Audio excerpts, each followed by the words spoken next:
Hey guys, what's up? Alright, got the John Deere E130 here. This is the left side screen or whatever. Got that replaced. This other one was broken. Anyways, that's not a major thing. The PTO support bracket here that's underneath the dash, it sits. This is how it sits in there. So this is on the back side. There's 4 bolts here, and then you've got these little Torx bolts, screws, whatever you want to call them, screws. This part number is GX23144.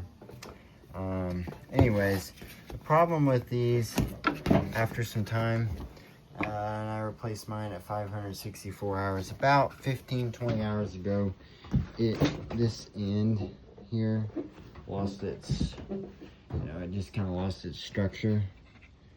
As you can tell, it's bent in and all that from engaging and all that. Yeah, that plastic, that really didn't last very long. My LA120 had a bracket, but it never had any issue. Never had to replace it. I built some stuff, put the piece of metal in here. That lasted for a while. Then the cable kept wanting to fall out the bottom anyways, so I put 2 screws in with some washers and put a zip tie around there. Just to hold, this is the problem child right here, is when the cable comes into the support, this, after time of constantly engaging, disengaging blades,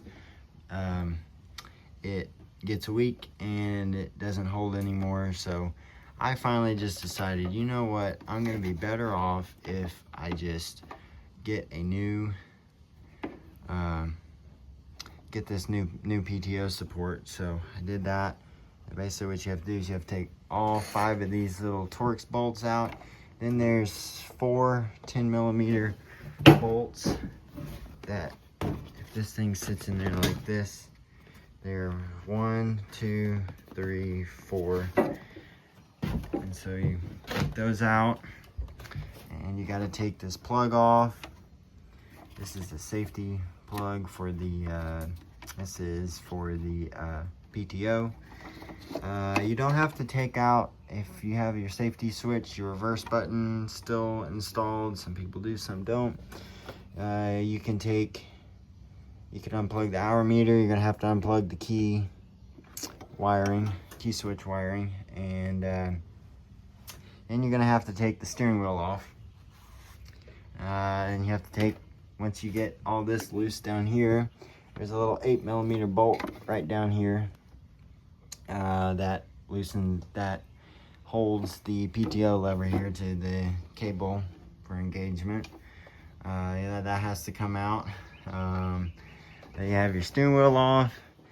Then, just to wrangle it and get it back on, you're gonna have to end up taking off your throttle cable right here. You're gonna end up because this doesn't have enough slack to get the steering shaft through the dashboard, the hole for the steering shaft there. But otherwise, I'd say this probably took me about an hour, a little over an hour to do.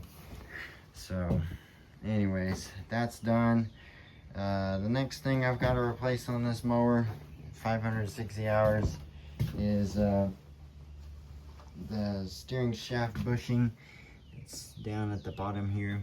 That's been out for some time, so I got to get that replaced.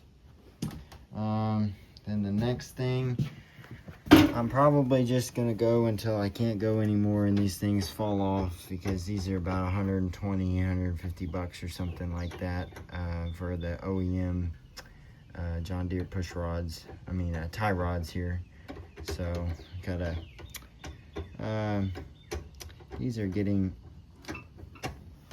pretty sloppy. They're not terrible, but like when you turn,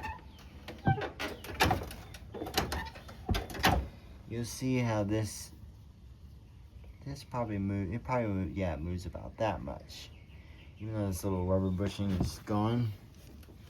But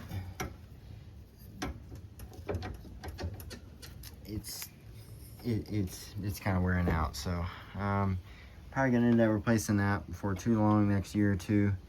But right now, my next thing I'm gonna do is that bushing there for the steering shaft. But otherwise, everything else is in good shape. The belts are good.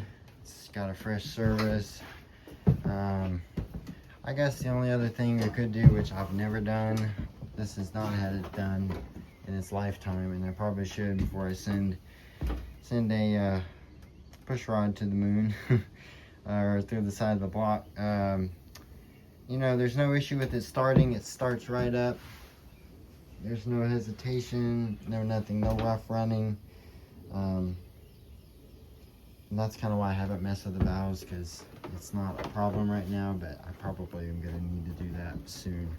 So anyways, yeah, that's an update on the E130. It's been quite a few, it's been a number of different things this year, but for me, using it, mowing lawns and having that many hours on it, it's doing pretty good. This one definitely has, the engine has held up well, transmission has held up well, like the LA series, but the other parts on this thing are just, they're not as good anymore, not as good quality. So, but otherwise, yeah, this is still a great machine. So anyways, guys, we'll see you guys later.